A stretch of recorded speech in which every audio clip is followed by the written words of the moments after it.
assassinés froidement dans leur voiture alors qu'ils étaient en date. Des dizaines de lettres au code mystique envoyées dans la presse, mais aussi des menaces envers les écoles et une panique qui prend toute la Californie dans les années 60. Amis du soir, bonsoir. Ce soir, je vous raconter l'histoire passionnante du tueur du Zodiac. Une histoire qui, comme je vous l'ai dit, se déroule dans les années 60 en Californie et qui est encore aujourd'hui l'un des plus grands cold cases, une affaire non résolue aux États-Unis. Installez-vous confortablement. On est parti pour une petite vidéo True Crime. Tout commence par une nuit calme au nord de la Californie. Nous sommes le 20 décembre 1968 à Benicia, une petite ville tranquille qui se situe non loin de la baie de San Francisco. Ce soir-là, un couple se retrouve dans sa voiture. L'endroit est plutôt connu des jeunes amoureux pour être loin de la vie, loin des adultes et se retrouver au calme. Dans cette voiture se trouve donc un couple, Betty Lou Jensen, 16 ans, et David Faraday, 17 ans. À ce moment-là, ils sont seuls, personne n'est là autour. La suite qui se passe reste très très floue. À 23h, un véhicule arrive, il se gare à côté d'eux. Et quelques minutes plus tard, une personne sort et tire froidement sur les deux passagers. Lorsque la police arrive sur place, David est retrouvé allongé près de la portière de la voiture, une balle dans la tête. Sa copine Betty Lou, elle, attendait de s'échapper. On la retrouve quelques mètres plus loin, tuée de 5 balles dans le dos. Tous les deux sont morts sur le coup. Rien n'a été volé, il n'y a aucun témoin. Aucune arme retrouvée et donc aucun suspect. Le mobile reste très flou puisqu'il n'y a eu aucun vol et les deux jeunes semblent sans histoire. Personne n'aurait voulu leur faire cela. Alors l'enquête tombe plutôt à l'eau et on ne reparle plus tellement de cette affaire. D'ailleurs, affaire qui ne fait pas tellement la une des journaux à l'époque. 6 mois plus tard, un autre drame va secouer la région. Quasiment le même mobile. On est le 4 juillet 1969. Aux États-Unis, 4 juillet, c'est l'Independence Day. C'est le jour de la fête nationale, une journée très importante. Pardon. On est à Vallejo, une petite ville qui est non loin de Benicia, la ville où ont été tués les deux premiers amoureux. Cette fois-ci, ce sont Darlene Ferrin, 22 ans, et Michael Mago, 19 ans, qui décident de passer la soirée ensemble. Il est un peu plus de minuit lorsqu'ils se garent sur un parking isolé au nord de Blue Rock Springs Park. Ils discutent tranquillement dans la voiture, font leur vie tout simplement. Encore une fois, comme dans le premier cas, une autre voiture arrive. Alors qu'ils étaient seuls sur le parking, cette voiture se gare juste derrière eux. Un homme s'approche, il porte une lampe torche à la main et un pistolet. Les deux jeunes amoureux commencent à être extrêmement effrayés et d'un coup, sans aucune menace, sans aucun avertissement, la personne armée commence à tirer sur les deux jeunes. Il tire de la vitre. Côté conducteur, Michael est touché à plusieurs reprises. Darlene, elle, reçoit plusieurs balles dans le dos. Les secours arrivent assez rapidement. Malheureusement, Darlene mourra très vite à l'hôpital. Mais Michael, lui, est encore en vie. Et oui, il a réussi à survivre aux nombreux coups reçus. Il va alors décrire un homme silencieux, méthodique, froid, qui portait un masque, ce qui va commencer à créer une sorte de légende autour du nouveau tueur qui sévit envers les couples amoureux. Mais la chose la plus étonnante dans cette affaire, si le crime ne l'est pas déjà, c'est ce qui se passe 40 minutes après que les coups de feu aient retenti. Et oui, parce que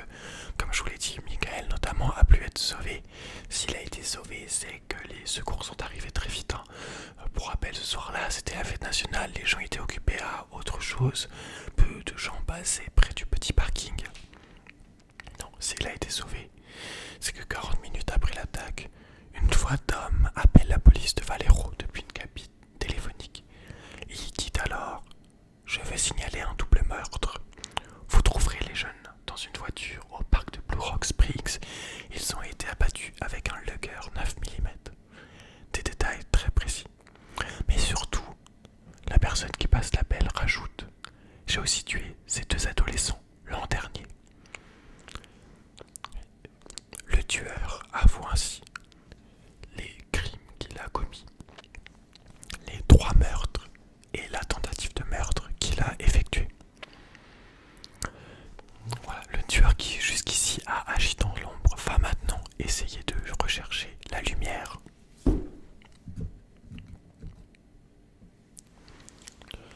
Alors le 1er août 1969, 3 journaux californiens vont recevoir exactement la même lettre.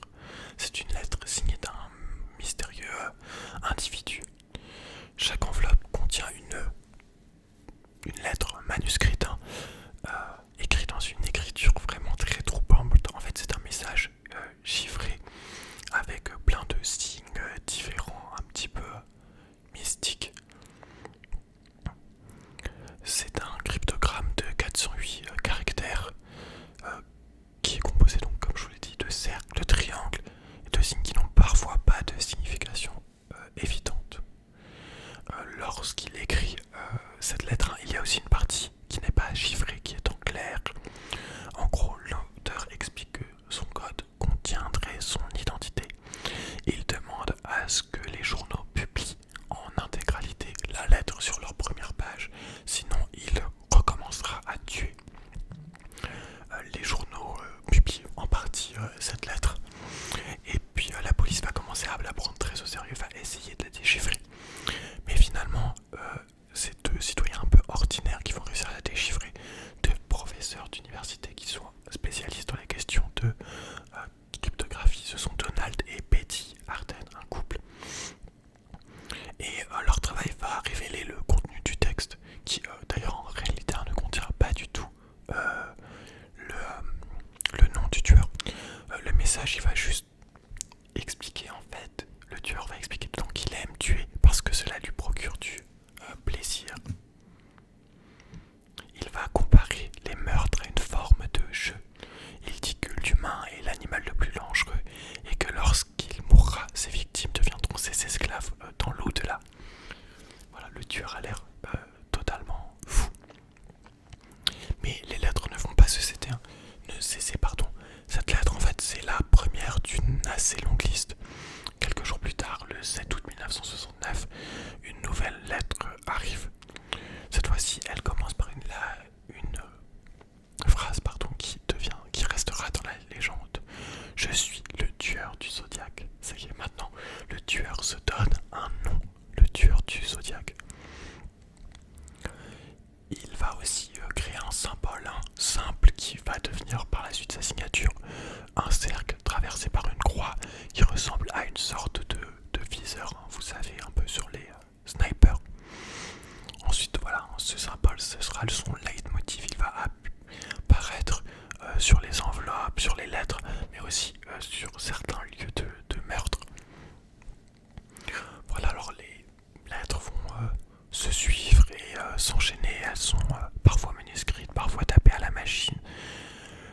Le meurtrier, justement, il raconte ses meurtres, il défie la police, il menace de nouvelles attaques. Il va notamment menacer plusieurs fois de tirer sur des enfants à l'école, d'attaquer directement des écoles. Il va dire qu'il va aussi tenter de viser un bus scolaire et tirer sur les enfants, je cite, un à un, comme s'il s'agissait d'un jeu de tir et que c'était des animaux qu'il chassait. Face à ce genre de déclaration, il y a toute une panique qui s'empare de la Californie. L'État est obligé de poster des policiers juste devant les écoles pour rassurer justement les parents et éviter une attaque. Et donc le tueur du Zodiac va commencer à mettre une atmosphère un peu de peur dans toute la Californie. Il semble juste tuer pour tuer. À la fin de ses lettres aussi, il va tenir une sorte de compte. Meurtre 7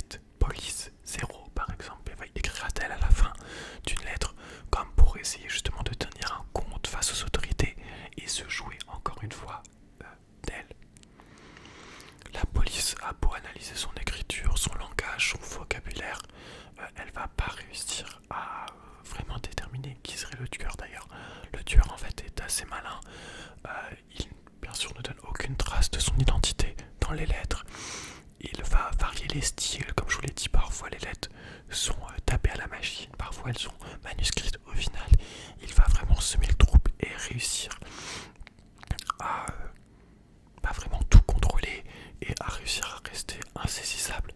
Alors voilà, bien sûr, il y a aussi la question des copycats, vous savez, ces gens qui recopient les tueurs en série.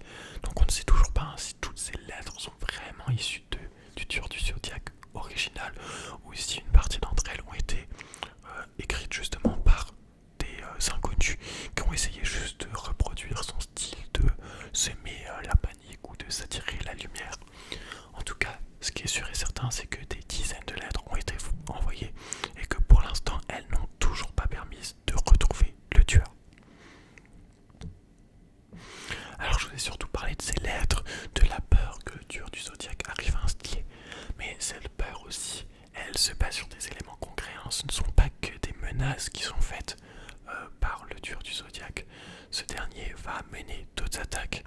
Et surtout, il va commencer un peu à changer son mode opératoire. Au départ, c'était des couples. Il va continuer puis il va changer. Vous allez voir ça. Alors le 27 septembre 1969, je vous rappelle le dernier meurtre, ou du moins tentative de meurtre, était le 4 juillet. Ici on est le 27 septembre. Il va toujours un peu avoir le même mode opératoire. On est au nord de la Californie, près du lac Berryessa, un endroit paisible qui est isolé, qui est vraiment prisé pour les balades, pour les pique-niques, mais aussi des jeunes amoureux, encore une fois. Ce jour-là, ce sont des étudiants qui se sont retrouvés en date. Brian Hartnell, 20 ans, et Cecilia Shepard, 22 ans. Ils profitent de l'après-midi, ils sont allongés sur une couverture, sur une plage tout à fait isolée au bord de l'eau. Et alors qu'ils sont seuls, un homme à l'allure un petit peu étrange va apparaître à une trentaine de mètres. Il est vêtu d'un costume noir, de la tête aux pieds. Il porte une capuche un petit peu comme l'image qu'on se fait des bourreaux médiévaux sur les tableaux. Vraiment, il y a toute une mise en scène. Sur sa poitrine est dessiné un symbole. Il s'agit d'un cercle barré en sens d'une croix. Vous savez, c'est le signe qui apparaissait sur toutes les lettres, le signe qu'utilise le tueur du Zodiac pour signer ses crimes. L'homme tient une arme. Il va voir les deux jeunes et dit s'être évadé de prison. Il a besoin d'argent et d'une voiture pour fuir au Mexique. Si les jeunes ne s'exécutent pas, il va les tuer sur le champ. Il demande d'abord aux jeunes de s'allonger. Il les ligote avec des lacets de chaussures. Mais soudain, dans un revirement, sans vraiment les prévenir, il va les poignarder. Cecilia est touchée 10 fois, Brian 6. Le tueur s'éloigne et il laisse les deux jeunes pour morts. Néanmoins, encore une fois, comme la fois précédente, le tueur, heureusement d'ailleurs, s'est plutôt raté. Il se trouve que Brian Hartnell va être soigné et survivra. Il va devenir encore une fois un témoin clé de l'affaire. Avant de quitter les lieux, le Zodiac va utiliser un marqueur noir pour écrire sur la portière de la voiture de Brian. Il note la date de ses précédentes attaques, ajoute celle d'aujourd'hui et dessine son symbole. Puis, comme pour le crime précédent, il va passer un appel depuis une cabine téléphonique pour avouer le meurtre, bien sûr sans citer son nom, et dire où se trouvent les deux cadavres. En octobre, le Zodiac frappe à nouveau. Cette fois-ci, on est le 11 octobre, mais cette fois, le mode opératoire change. On n'est plus dans un petit coin isolé de Californie. Non. On est à San Francisco, la plus grande ville de Californie, en plein centre-ville, dans le quartier chic de Presidio Heights. Paul Steen, un chauffeur de taxi, fait sa routine. Il prend des clients tout au long de la journée. Puis arrive un client au coin de Mason et Gary Street. Il doit le déposer à seulement quelques rues de là. Mais à l'arrivée, alors que le chauffeur demande au client de payer sa course, le client va sortir brutalement une arme et lui tire une balle dans la tête à bout portant. Le meurtre est brutal, sans avertissement.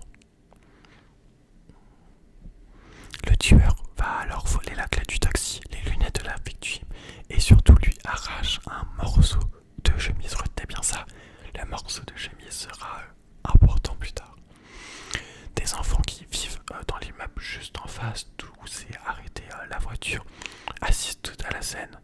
Ils vont appeler immédiatement la police et décrivent un homme blanc d'environ une quarantaine d'années, cheveux courts, corpulence moyenne. Et c'est là que va arriver sûrement la plus grande erreur de l'enquête policière sur le Zodiac. Cette fois-ci, les autorités avaient réellement la possibilité d'arrêter le Zodiac. On était en plein centre-ville. Cette fois-ci, ils n'avaient pas été informés du meurtre 40 minutes après, mais sur le moment, voilà, ils pouvaient mettre en place des patrouilles, tenter de retrouver le tueur puisqu'ils avaient sa description parfaite. Mais vous savez, 1969, c'est aussi les lois de ségrégation raciale aux États-Unis. On est dans un climat vraiment de racisme systémique. Et l'opérateur et l'idée d'un homme blanc qui serait un tueur sanguinaire ne fait pas du tout son chemin. À l'époque, seuls les noirs pourraient être capables de faire ça d'après le climat raciste qui subsiste. Et c'est là que les policiers, l'opératrice qui reçoit l'appel, va avoir un réflexe totalement raciste, va montrer ce racisme en affirmant aux équipes sur le terrain qu'on recherche un homme noir. Les patrouilles vont donc rechercher bien un homme noir.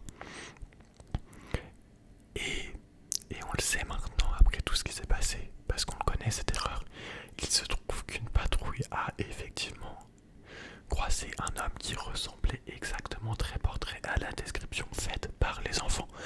Mais ils l'ont laissé passer car ils recherchaient un homme noir. C'est donc bien le racisme qui a empêché d'arrêter le tueur du Zodiac. C'est vraiment totalement fou. Alors quelques jours plus tard justement, le tueur du Zodiac envoie une lettre au San Francisco Chronicle, qui est le journal le plus lu à San Francisco. Et dans cette lettre, il va glisser le morceau de chemise qu'il a gardé, qui est la preuve en fait irréfutable de son crime. Il se moque des policiers qu'il juge incompétents et il menace bien sûr, une fois n'est pas coutume, encore une fois, d'aller tuer les enfants un par un à la sortie de l'école. Encore une fois, il y a le climat de peur qui reprend. On est déjà quand même un certain nombre de victimes. Les bus scolaires sont escortés par la police. Les entrées des écoles aussi sont surveillées. Et pourtant, malgré cette pression, le Zodiac n'est toujours pas attrapé. Et c'est là que le Zodiac va un petit peu arrêter de faire parler de lui et va vraiment s'effacer dans l'ombre. On n'entendra plus du tout parler de lui. Il ne sera jamais arrêté. Voilà, il y a énormément de mystères qui subsistent, parce qu'on ne sait toujours pas vraiment ses motivations. Il semble quand même que c'est un tueur en série qui le tue pour le plaisir. On ne connaît pas très bien ses motivations exactes. Et surtout, un certain nombre de ces lettres en fait restent toujours non déchiffrées. Voilà, il y a première lettre qui est surnommée Z408, qui a été, je vous rappelle, rapidement déchiffrée par les amateurs que j'ai évoqués. Mais par exemple le Z344, un code de 340 caractères, lui n'a toujours pas été déchiffré, malgré le fait que la CIA, carrément la CIA, se soit intéressée et mis ses plus grands cryptographes sur l'affaire. Voilà. Alors néanmoins quand même, en 2020 il y a 3 chercheurs, un américain, un australien et un belge, qui ont pensé l'avoir déchiffré. Pour eux il était écrit: j'espère que vous vous amusez bien à essayer de me capturer. Je n'ai pas peur de la chambre à gaz car elle m'enverra au paradis. Plutôt car j'ai assez d'esclaves pour travailler pour moi. Toujours il donne aucun nom. Il continue de jouer. On ne sait vraiment pas qui se cache derrière. Et ça n'a toujours pas été résolu en fait, cette affaire. On ne sait pas qui se cache. Alors néanmoins il y a eu quand même un suspect principal. Voilà, bien sûr il y a des centaines de personnes qui ont été interrogées. Mais il y a un nom qui revient très très souvent. C'est celui de Arthur Leigh Allen. En fait, Allen c'était un homme avec un comportement assez étrange. Il vivait non loin des lieux du crime. Il portait une montre de marque Zodiac. Et il était obsédé par les codes secrets, vraiment obsédé. Il était connu pour ses tendances violentes. Et vraiment, en fait, il a été signalé par plusieurs